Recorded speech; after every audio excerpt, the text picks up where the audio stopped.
Welcome back, Tiger fans, to Rockin' Radio's football podcast. I'm Nate Edwards. That's Brandon BK Kiley. This is Before the Box Score. Brand new dad edition.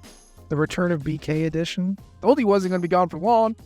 BK, welcome back to the show. Welcome back to Parenthood. How are you doing, man? I'm doing fantastic. It's good to be here, my friend. Baby Luca is officially newest addition to the Rockin' Nation and to the Mizzou family. So things are going well at home. Baby boy is happy and healthy. Mom is happy and healthy. And it's good to officially be back with all of my duties here at Rockin' Nation now. And again, the dad roster on Rockham expands by one, and we just add another, and I'm going to add another until everybody at Rockham Nation is a dad, whether by actual physical parenting or just a mental state. Sure. I am a dad. But hey, let's talk about football, because you were back, and everybody had to suffer 25 minutes of me talking uninterrupted last time. So I figured this would be a great chance for you to get a couple words in on a couple things. Number one, the recruiting explosion that you were absent for last time. And number two, where you think the recruiting class stands right now. So I'll get out of the way and educate the people. Sure. Let's get into this. First of all, very nice that Missouri has joined, the rest of college football in the recruiting thing for the 2024 class. That is a very good positive sign.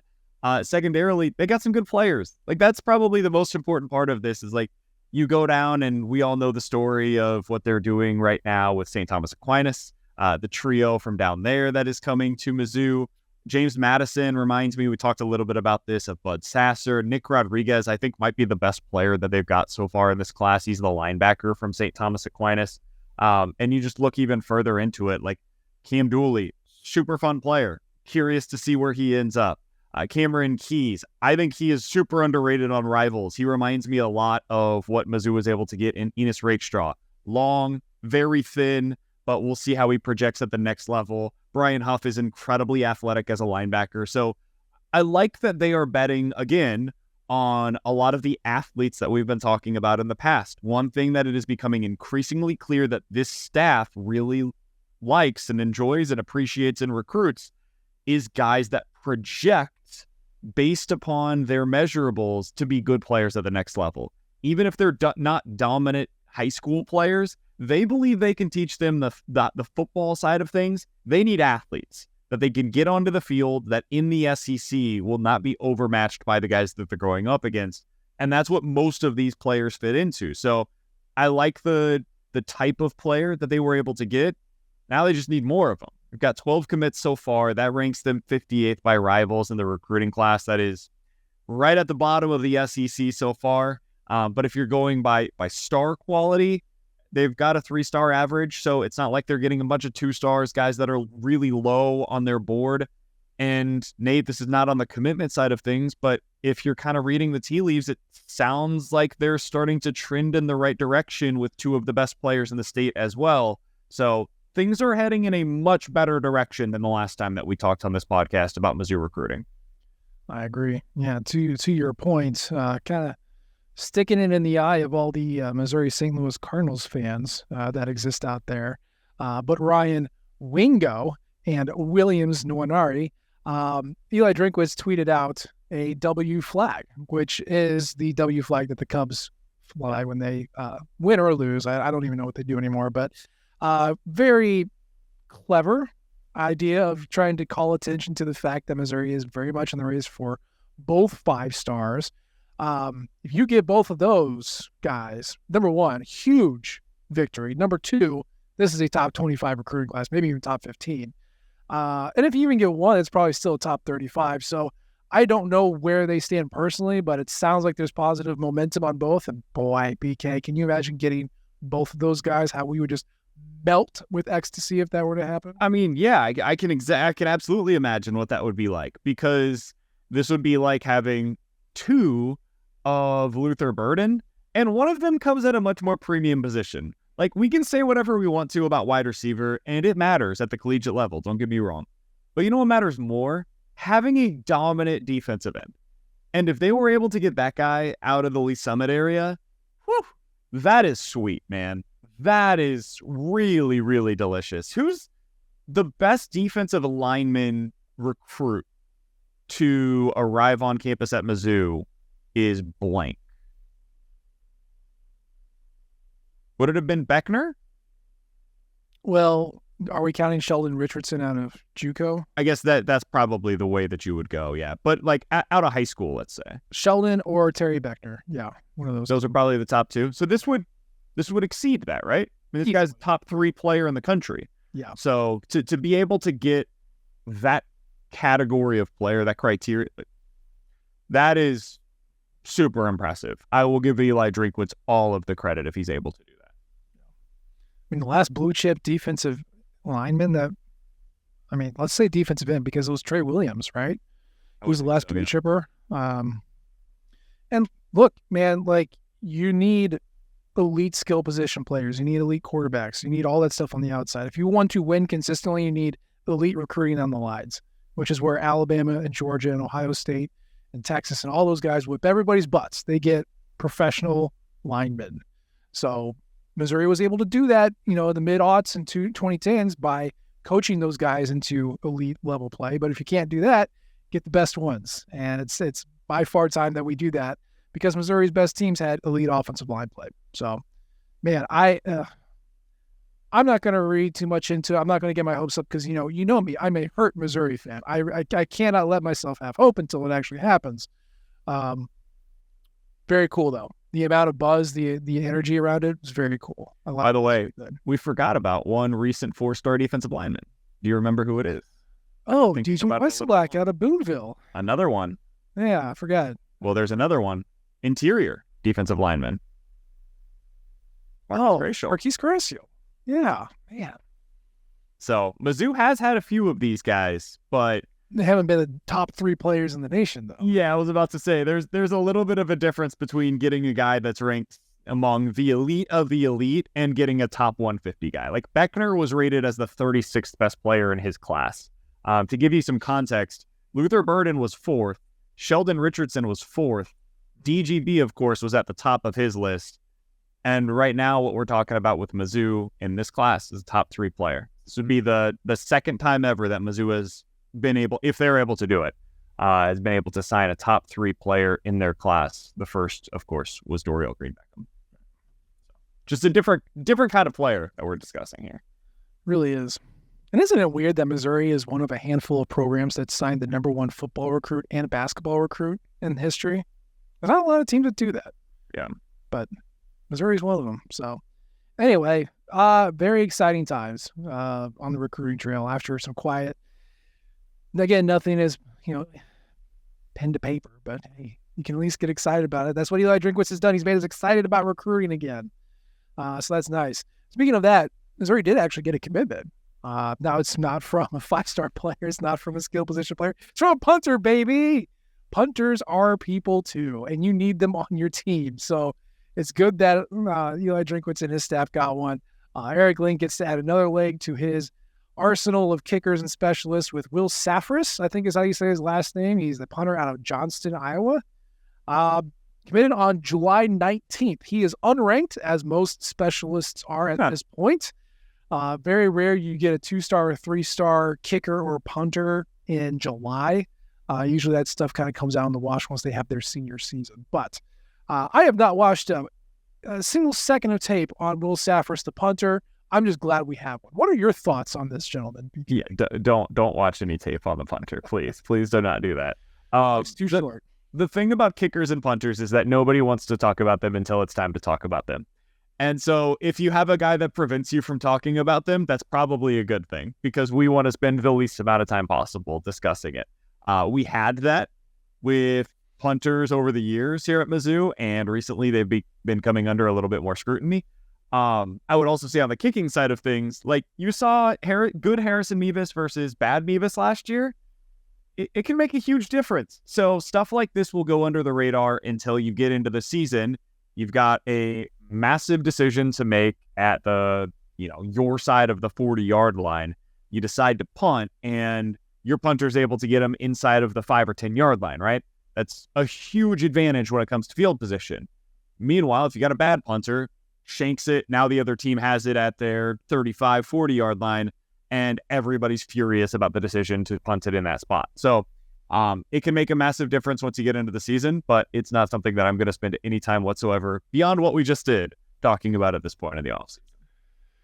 Well, we did just get out of talking season, SEC Media Days, our last week. And, of course, every single SEC coach and a revenue of 3 players got to go through the circus that is known as SEC Media Days and talk to everybody who gives any 2 cents about the sport at all. So here's the good news. Not a whole lot came out of it. And I promise you, Tiger fans, it's okay if you're not talked about a lot coming out of Media Days. Gary Pinkel thrived on boring. He lived in boring. He would pour himself some boring soup, cuddle up in his boring bed, pull up his boring sheets and eat it. Like this is what he wanted. He's like, don't call any attention to him. Call attention to the team and how they're going to do well. And Eli Drinkwitz, after getting kind of slapped by the ruler earlier this year, more or less just read out the roster and answered some very dull questions as plainly as he could, which bravo, that is what you need to do just to escape without any kind of massive backlash from the seriously online folks. So there is one little piece of information that came out that was very interesting. Before we get there, Nate, yes, since you mentioned how Mizzou was not really discussed at Media Days, did you see the projections that came out of Media Days? I did, yeah. What did you think of it? For the listeners that did not see them, they have Mizzou projected to finish second to last in the SEC East. Only Vanderbilt was picked behind Mizzou. They did not, if I'm not mistaken, I don't think they had a single player on the first team. Not on first, 3 on second, and a handful on third. Your thoughts? I don't care. This is the one that matters the least. So, I mean, all of these preseason polls, it's all based off of how they did last year. Let me ask this differently. Not what do you think about the fact that was the case. I'm with you. Like, I don't care about the disrespect angle thing, but do you think it's accurate? Like, how do you feel about that relative to your own expectations? So I forget who did it. I know a couple of people have done it. I think Gabe DeArmond also put one out where he said he went through how the media predicts where certain teams are going to finish and how those teams actually finished. Right. And for the most part, the media has been fairly accurate with Missouri. Do I think Missouri is going to finish 6th? Absolutely not. They are in the same division as Florida and Vanderbilt. And maybe these are famous last words, but I do not anticipate Missouri losing to both of those teams. And simple, mathematical conference rankings, you're going to beat both of those guys. I don't think they're going to, Vandy or Florida's going to do much of anything else. I don't think Missouri's going to be 6th. I would put them 3rd, possibly second. Whoa, wait. Hold on. Are we getting optimistic Nate this year? We are, because Eli Drinkwitz has to be good this year. No. Set that aside for a second. Get out of here with that. I know that is not the reason why you're picking them to be 2nd or 3rd. It is not because Drink is going to be motivated. No. Tell me more about this. Why is Nate Edwards actually legitimately optimistic on the 2023 Missouri Tigers? Because that's the most optimistic I've heard you since we've been doing the show on this team. The quarterback situation in the SEC is a shambles. Absolute shambles. And what is Missouri really supposed to be really good at? Defense. What do they have that other SEC teams don't? A returning quarterback with experience. I know there's holes in the offensive line. I know the running backs aren't anything to write home about, at least the projected starters. I know the receivers are all potential at this point. And I know a defense, a really good defense, can regress in 1 year.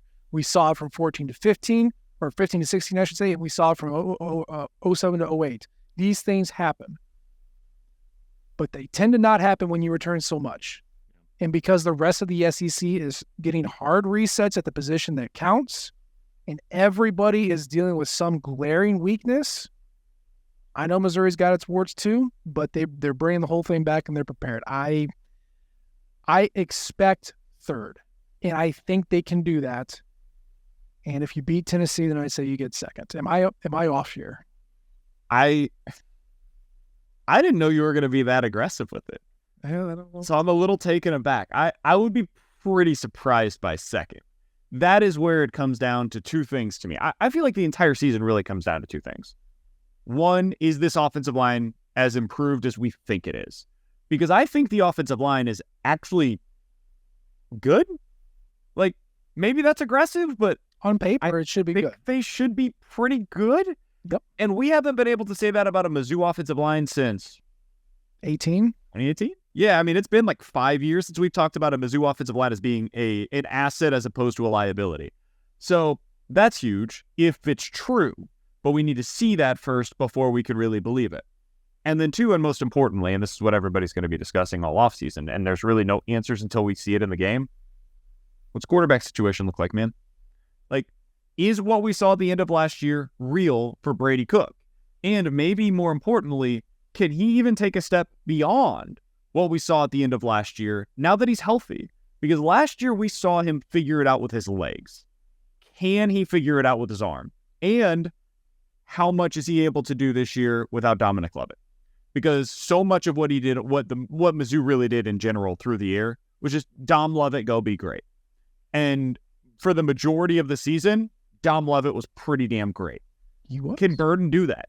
I think he can. I think he's capable. Absolutely. I like the fact that he's going to be in the slot this year, but, and this is not to demean Luther Burden at all, I promise, but it's going to sound that way.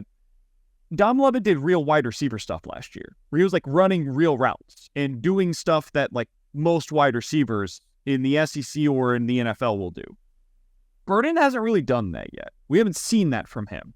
And so we got to see that first before I can believe that he can be a true replica of what we saw last season from Lovett. And they need somebody to replace most of what he did last year. I mean, we were asking the same questions about Dom Lovett heading into this season. And the thing about Eli Drinkwitz is he tends to have his slot receivers feast. Now, this is not a Drinkwitz offense. This is a Kirby Moore offense. Or they do the same thing, dude. But it's like, I don't care.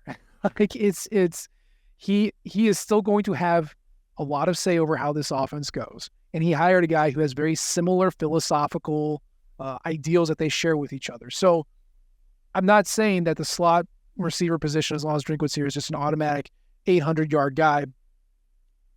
But I'm not saying it. And you got one of the top receivers from the past recruiting class that's going to be running it. I have no concern at all. My actual concern with the receivers, if we're going to talk about this, is Theo Weiss the guy that we think he can be?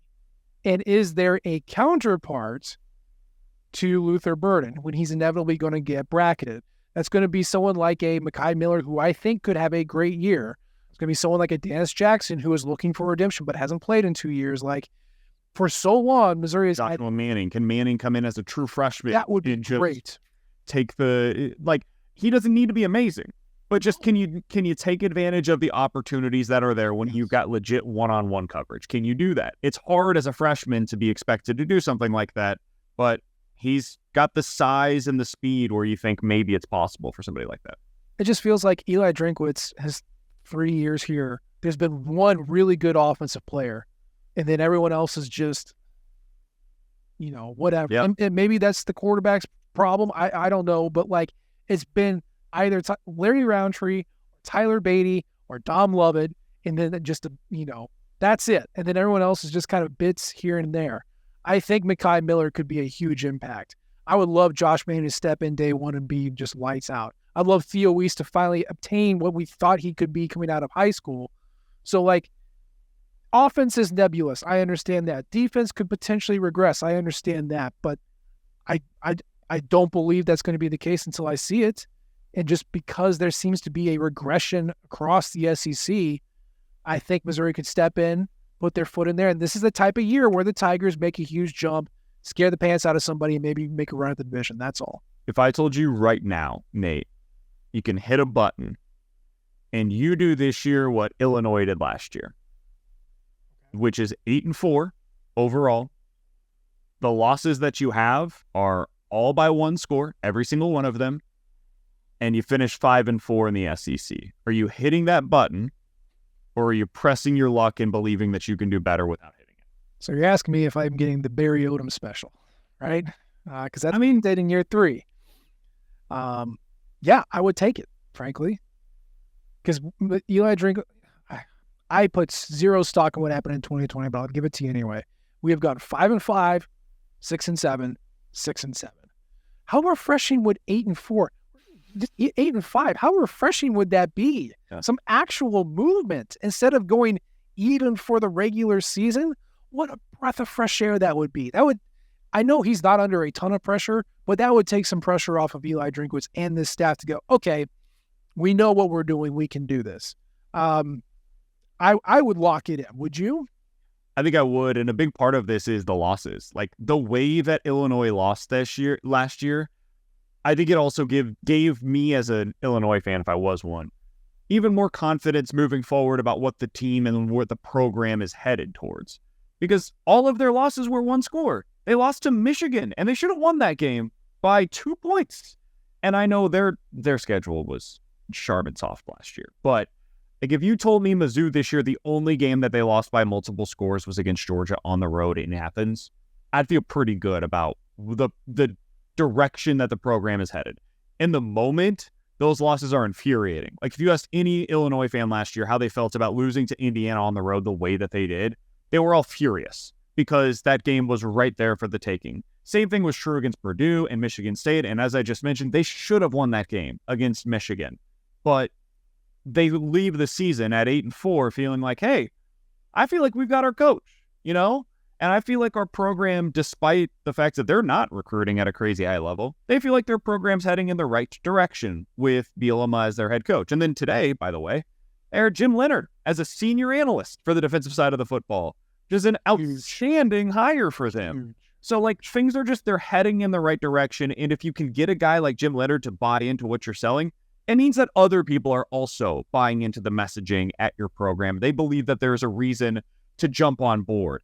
If Mizzou went 8-4 this year and they did the same thing that Illinois did last year, you're going to be able to hire some of the best and the brightest coaches. They're going to want to be a part of it because they'll see things headed in the right direction. The other thing, maybe this is most important, it helps with recruiting too. Like kids want to see a program that is at first, we saw this with Drinkwitz. When a coach is first hired, it's the excitement, right? This guy's going to change things. And then you get 3-4 years in and it becomes about this guy's doing things. And that's where Drinkwitz needs to be at the end of this year as he's selling this program to fans, to recruits, to boosters, etc. So if you could sign me up for 8-4 right now, I know it might feel somewhat underwhelming to some fans. I would sign up for it. I would do it right now. 8-4 would put you a solid third, if I had to guess. So I would take it. So yeah, I don't know. If this is me being optimistic, I understand that bar is very low to clear. Then guilty. I'm feeling optimistic.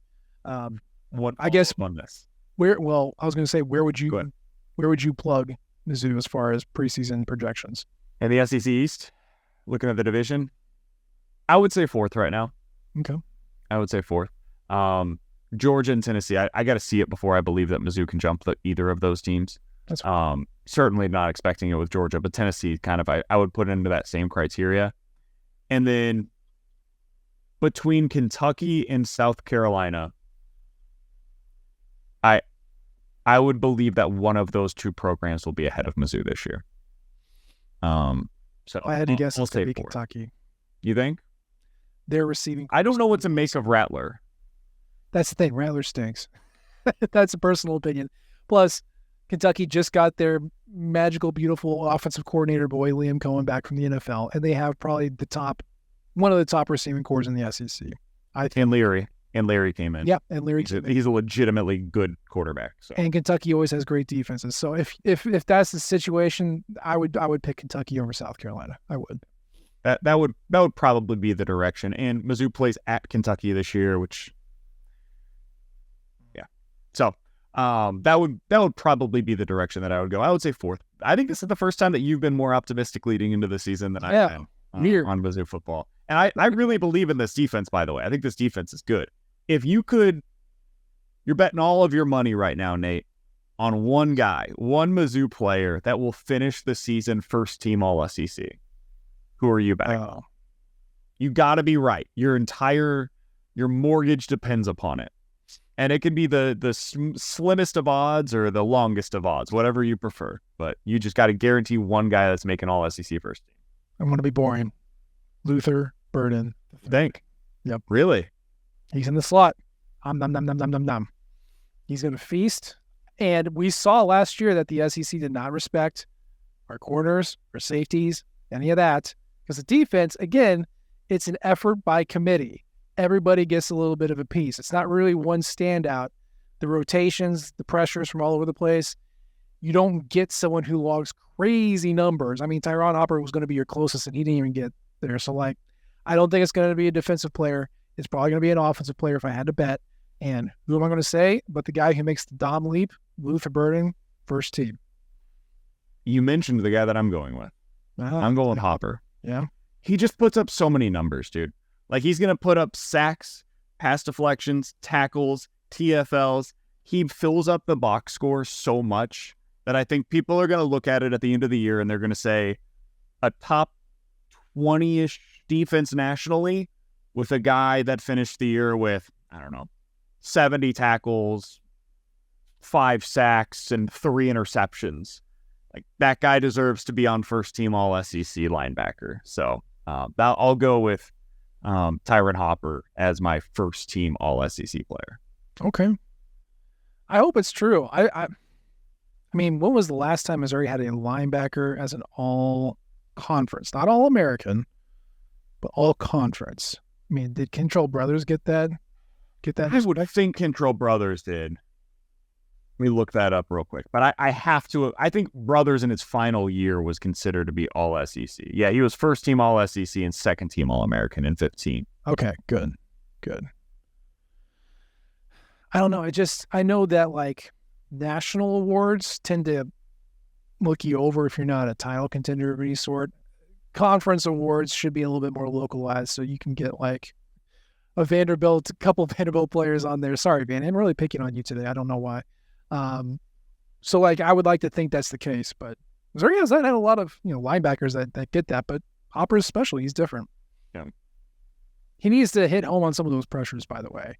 Like, his sack to pressure rate, incredibly skewed to the pressure side, which is good. You want that, but he needs to hit home a couple more times before he gets the first team. The best part about this, pressure rate is more sustainable than sacks. It is. So those pressures that happened last year, they suggest that over time, he is going to come down with even more of those sacks. So it would lead you to believe, it would portend good things for one Tyron Hopper in 2023. Yeah. Especially if we don't have a defensive end who steps up. That's for a different show. Let's talk about the one interesting nugget that came out of SEC Media Days, because it's just worth talking about because it's quarterback. Eli Drinkwitz went out there and said, Brady Cook is QB1 heading into fall camp. And, the takes started raining down, which is fine. He didn't say he was taking the first snaps. He wasn't saying he was going to be the starter all year. He just said that the guy who started every single game last year is going to go into fall camp as the presumed starter. Okay, that makes a lot of sense. But BK, Sam Horn's been injured, didn't really participate in spring. Jake Garcia was the one guy who got some spring reps with Brady Cook sitting out. I mean, should we horse race this? Should we do projections on who's going to be the starting quarterback? Or what did you feel about these comments? So I have been saying for a while now, I believe Brady Cook's going to be your starting quarterback in 2023. Same, yeah. I've always believed it. Garcia was interesting at Miami. I think he needed to really show some stuff in spring. Like, the fact that Drinkwitz did not name Garcia the leader in the clubhouse, I think tells you everything you need to know about him. Because he had every opportunity, man. It was there for the taking. Horn was hurt. You had... Cook was sitting out. Like, he was the only guy. The only one that was there. And for him to not be able to take over that job or take over that role, I think tells you everything you need to know about their current level of excitement for Garcia. With Cook, in with Horn, the benefit is both of them are athletes. Like, they're both going to bring the mobility. They're both going to bring the scrambling and just the designed runs, as long as they're going to have those in the playbook again this year. I think it would be great for Sam Horn to just win the job. Just no mistake about it. Gets into fall camp, has completely transitioned to the college game, has transitioned to what it means to be a college athlete, both with the classes and the taking care of his body and everything. And if that ends up happening, awesome. That is the best case scenario for Mizzou football for this year and for the long term. I would bet on Brady Cook. That's my horse that I would be betting on. I think Brady Cook was better last year for a first-year starter than people are giving him credit for. Mm-hmm. And I think the fact that he is completely healthy now, I think that's the guy they're going to trust. I agree. I think this staff is going to give Sam Horn every opportunity to win it. I do not think that this is, oh, well, the job's open and just as to say it. I don't think that at all. I think very similar to you, they are wanting this athlete, this guy that they've brought on to come in and make a difference. I don't think it's going to happen. I think Brady Cook is a lot better than most people think he is. He's got 12, 13 games of experience.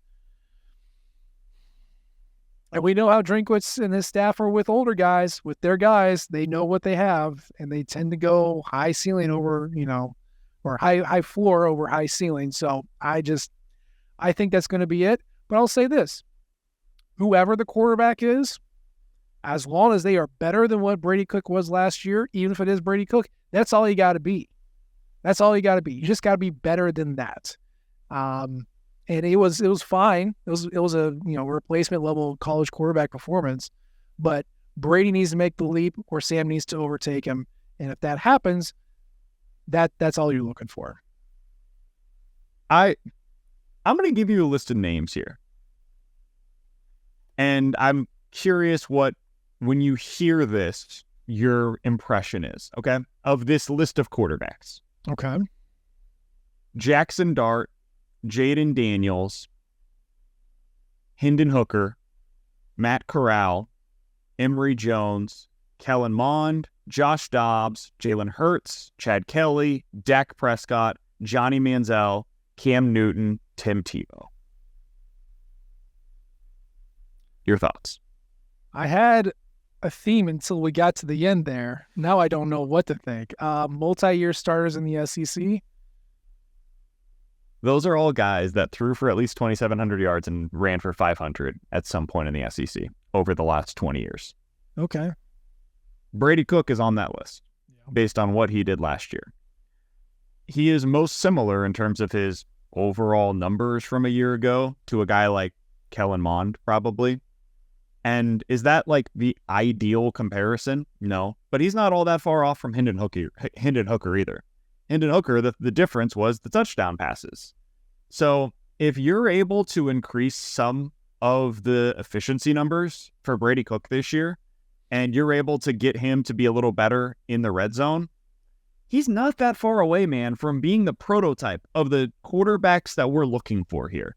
So if the play calling is better, if the offensive line takes a step forward and that gives him a little bit more time to see things more clearly, if the wide receivers, instead of just having one guy that you can really trust, if they get 3 of them this year, I know people were down on Brady Cook, man, but there is some reason for optimism here. There really is. It's not as if you're just going into the season and there's no hope at all because Brady Cook is your quarterback. There's reason to dream a little bit there. I don't know if the ceiling is it's not winning a Heisman or anything, but can you win 9 games with Brady Cook as your starter? I think it's possible. I think it's in his range of outcomes, at least. I agree. His adjusted net yard average, which is basically given touchdowns, interceptions, sacks, yardage, accuracy, all that stuff. Put that in a gumbo, you come out. Basically, he's throwing for 6.2 yards per pass, but with everything put in there. That is fine. It is kind of middle of the road as far as a college quarterback is going to go. It's starting caliber, at least. Yeah, but who else had that? Well, Aiden O'Connell had that at Purdue last year. He now plays for the Las Vegas Raiders.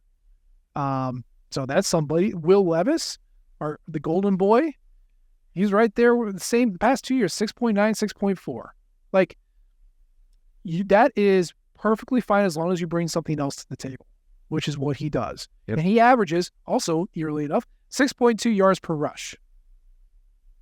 If you take out sacks from last year's production, he had 734 yards on the ground. Now, obviously, sacks count and all that stuff, but like, That's really good. that is good. That is really good. It's not Brad Smith, but like, that is really good. So he's got the athleticism to be a threat in that way. And in the modern college game, you need your quarterback to be that or be mega accurate. So if you have a 65% completion quarterback, you better be able to run his ass off, which we have in Brady Cook. Yeah. He is the most average of average quarterback, or was. Let me rephrase this. He was the most average of average quarterbacks last year. And that was year one of him being a starter. There were a couple of games where it got really ugly, specifically against K-State. Yep. That was where he tore his shoulder. Abysmal. Just a terrible football game by Brady Cook. Especially down the stretch, though, like the rest of the way, he kind of figured it out. And it really helped when they decided, oh, our quarterback's incredibly athletic. Maybe we should start using him as an athlete. And when that happened, 55 yards on the ground, 105 yards on the ground, 71 yards on the ground, 140 yards on the ground, 40 yards on the ground. Like, yeah, Eli, that's what you need to be doing here. And so I have a little bit more optimism, I think, than the biggest pessimists about what Brady can be. And then it comes down to, okay, if Brady does take that step, is the offensive line there for him? And are the receivers up to stuff? Because you're going to need a good supporting cast. Because even with my optimism surrounding Brady or Sam, like if Sam beats him out, then that means that he's better. So my optimism would be there for Sam Horn, you would think as well. Even if those guys do take a bit of a step forward, they need a supporting cast because these guys aren't Cam Newton. They're not Tim Tebow. They're not going to elevate the rest of the roster around the way that the best of the best can. Also, Brady didn't throw an interception the last 5 games of the year. Didn't throw an interception after October. That's worth pointing out. So, also Bush Hamdan was calling those plays. So it's a good thing Kirby Moore's coming back because Eli, gross. All right. So Brady Cook's QB1 heading into fall camp. That'll start next week. We'll see how that develops over time.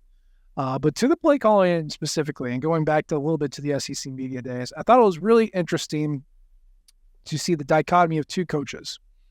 One coach who does seem capable of learning from mistakes and being comfortable with who he is, and the other one who very much does not seem to be that way. And of course, I'm talking about Eli Drinkwitz and the $10 gajillion man himself, Jimbo Fisher. So take these 2 quotes, BK. Both asked during SEC media days. Eli Drinkwitz was asked about his play calling. Simple question. He hired an offense coordinator. He was an offense coordinator. It was like, you had to ask him. So what did Eli say? He said, quote, "I do not plan on calling plays. I have no qualms about handing it over to somebody." That's what you need to say. He had a little bit more after that, but like that was the point. I'm not calling plays. I have no problem with somebody else doing it. That's why he hired Kirby Moore. Now, contrast that to Jimbo Fisher, who again was an offensive coordinator, called his own plays successfully for many, many years, and maybe forced to hire an offensive coordinator by the Aggie gangsters over there in College Station. So what did Jimbo Fisher say? They asked him if he or Bobby Petrino will be calling plays. So Jimbo said, "I'm not going to get into what we're doing and how we're doing it. I'm not trying to avoid anything, but I just don't want to create advantages or create narratives out there as to what goes on." Okay. He followed up with, he's a tremendous coach and a tremendous guy, a tremendous football mind, tremendous recruiter. He's done a great job recruiting since he's been here. Hopefully he'll call the game. He'll have some suggestions on things we do, whether it's offense or defense. What the hell is that? Can you just say, I messed up, I'm getting paid $10 billion to win football games, and this is going to help me win a football game? BK blew me away. What are your thoughts? So this is one of those things where we've been critical at times of Eli Drinkwitz for some of the stuff that he says, right? I will give credit where it's due. I'm happy to do so, in fact. And Eli Drinkwitz deserves some credit here. I was skeptical that he would be willing to do what he has done. But he has taken a more measured approach to the offseason. He's saying fewer inflammatory things, not zero, but fewer inflammatory things. And he decided to make the one move that really needed to be done. He handed over the play calling duties, handed over the offense to a guy that is more than qualified to take on that role. I don't know what it's going to look like this year. It may be a disaster. Maybe we look back on it and say the biggest regret of the Eli Drinkwitz era was handing over play calling duties to Kirby Moore. It's possible. I would doubt it. I'd be surprised. But like, it's technically possible. Like, maybe you get him out of that Fresno State situation and we're like, oh, good situation. They had a borderline pro quarterback, an NFL wide receiver, and his offense was basically throw the football to that NFL wide receiver on a down-by-down basis. It's possible that ends up being the case. I don't think so, though. I think he's a pretty good coach, and I think he's got a pretty good system that he's going to be bringing to Mizzou. So credit to Eli Drinkwitz for being willing and for sucking up some of his pride into motion to go ahead and make the right decision. Meanwhile, Jimbo Fisher remains a dinosaur and is incapable of making what is very clearly the necessary choice. I think he's made that decision. He just doesn't want to announce it publicly because he has too much pride and he wants to take on the credit. When they do winning, if they win this year, he wants to be the guy that helps them win. And if they do some losing, guess what? I bet you'll see some leaks on who's calling that offense. Like it's suddenly going to be reported and it's going to be leaked of, hey, we all know who's calling those plays, right? That ain't Jimbo. Old Jimbo's over here waiting in the wings, ready to take back over anytime I'm needed. Jimbo with this massive trapper keeper of papers, with all his plays, just like rifling through them, trying to find the right play. And the play clock just melts down to nothing. I'm like, look, the Bobby Petrino offense, like Bobby Petrino as a person is not a good person. Anybody who has worked with him will tell you that Bob's not a good dude. He does improve your offense almost overnight. You got about 3 years with him and then he goes and crashes a motorcycle or just burns the place down. So he's good with offense. It's also a very simplistic offense. The terminology is very complicated. He uses a lot of NFL terminology, but if you can get it, you're good. You also benefited from some one-of-a-kind offensive talents of a generation, including one Lamar Jackson. So I don't know if that exists out in A&M, but we'll see. Point is, yes, Jimbo is a dinosaur. Yes, he wants all the credit. Yes, he was going to go so far as to not say the thing that everyone just wants to simply say. And he's going to insinuate that Bobby Petrino is going to insist on defense and the defensive court. No. Eli did it well. Jimbo did it poorly. And our guys learning. I love it. I am okay if you got to be boring and let your team talk. You can get loose and fun when you start winning. And really, at the end of the day, just don't give them headlines. Don't give them headlines. And he didn't, and Jimbo did. So that's a win. Go Tigers. It's about time. That's the other thing. I think Eli Drinkwitz is learning what it means to be it. And I'm not trying to speak down to him. But I think it took a little while for Eli to figure out what it means to be a head coach in the SEC. I think it was an adjustment for him. And I honestly think it took some humbling. Like, this is a really hard job. And you can't just come in at a place like Mizzou and dominate. Like, you think about the path that Drinkwitz took to Mizzou. He was expedited in a way that very few football coaches are. I mean, he went from Arkansas State to Boise State to NC State to, boom, 1 year at App State, which is a ready-made program, like, turn the key and let's go. And he just didn't mess it up. And then he's ready to go at Mizzou. So I can understand if you come into that thing thinking, hey, look at my success. Like, I'm going to get here and we're going to win 8, 9, 10 games right away. I'm going to fix this offense. What could go wrong, right?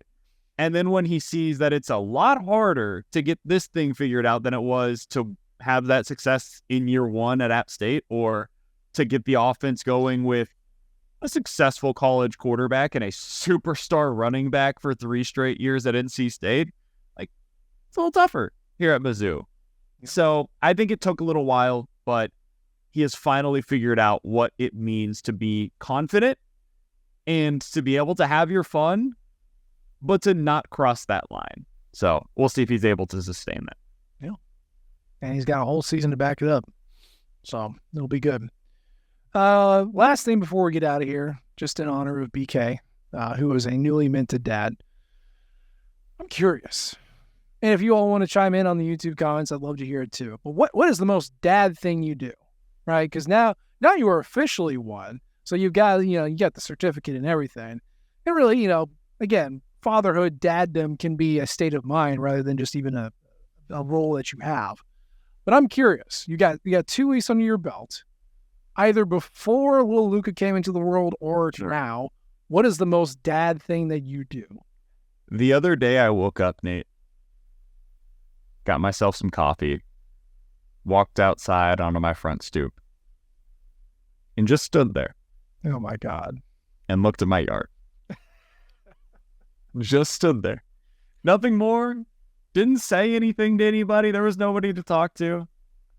Just looked out, nodded my head, took a minute out there, and came back inside. What were you wearing? Oh, basketball shorts and a t-shirt. Okay, because robe would have completed this. No, I don't own a robe. I don't own a robe. I wasn't Tony Soprano out there. Like, this wasn't a situation where I'm walking to the front of the drive to pick up the newspaper or anything like that. But yeah, that's probably the most dad thing that I've got going with me right now. It's just the yard is something that I've taken some pride in. Okay. So okay. Pride in the. I would say that's number one on the list. What would you put at the top of your list, Nate? Well, I can't decide. I should probably bring my wife and my kids in here to tell me what the most dad thing I do is. I got 3. I'm going to give you 3. Okay. Number 1, I have strong opinions about how the garden hose is wound up. Strong opinions on how we put away the garden hose. Sure. Can't tell you where that came from. I'm just born with it, baby. It happens sometimes, man. I know. I've got strong opinions about the specific way that my clothes need to be folded. Like if they're folded in the incorrect way, they need to be redone. So garden hose, I'll put that at number 3. Number 2, I watch the entire Band of Brothers series once a year starting on June 6th. Also known as D-Day. I can't. It's a tradition. That's a good one. That's a good one. I have been doing that since I got the box set for Christmas in 2002. And I have been doing that every single year. And it still gets me every single time. So I'll put that at number 2. Number 1 thing I do is I turn off the lights in the house with a vengeance.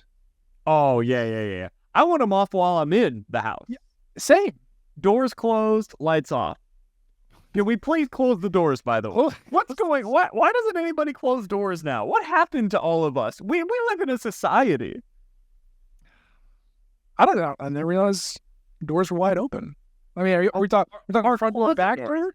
Closet doors at all times. Just, I don't understand why. It's just, it can be 3 o'clock in the afternoon. It can be midnight. You walk by, you might have closed it 5 minutes ago. It's open. Nobody's done anything. I don't know how or why it's open, but it's open. And then it just continues to be open. So you can do some really great experiments around the house of like partially keeping it. Yeah. Oh boy. It's baffling. I work from home. So the second the wife and kids are out, I'm all over the house, just turning off every single light as fast as I can. Even like to your point, even when they're, if we leave the kitchen, hey, can we turn the light off? Kids, can we remember to turn the light off? You turn on the hallway light to go upstairs. I'm right behind, turning it off. Like, I've never said this out loud, so I'm not at that point yet. But I have thought in my head, what do you got stock in the electric company? I haven't said it out loud yet, but I know I'm going to slip at some point. So, garden hose, Band of Brothers, lights. I am fully dead, and you are on your way. I've got it. I'm on it. I need to get some new, well, not new, but like 2006 New Balance. I'm on it. Man. You got to get on eBay. Well, that New Balance redesign is pretty sleek, man. I don't know. Hey, their new stuff's good. I wear them for running shoes, but it doesn't hit the same way. It does not. The same way. The all whites. Chef's kiss. 06 was a down year for NB. Man, that is heck yeah. Well, that's it. That's all I got. Are you good? Have you said your piece? Are you back officially? You good to go? Oh, I'm good. Yeah. I love that Nate Edwards is bought into the 2023 Missouri Tigers. That can only mean one thing: horrible things just are going to happen this year. Right in the tank. Yeah, right. Just for Mizzou fans, be fully prepared for this season to tank because of Nate Edwards, and you can blame him. You should, in fact, blame him for whatever comes our way this season. All of the stupidity, the nonsensical decisions by Eli Drinkwitz, they're Nate's fault. They're Nate. He didn't go for it on 4th and 2 from the 25, the plus 25, because of Nate. That's right.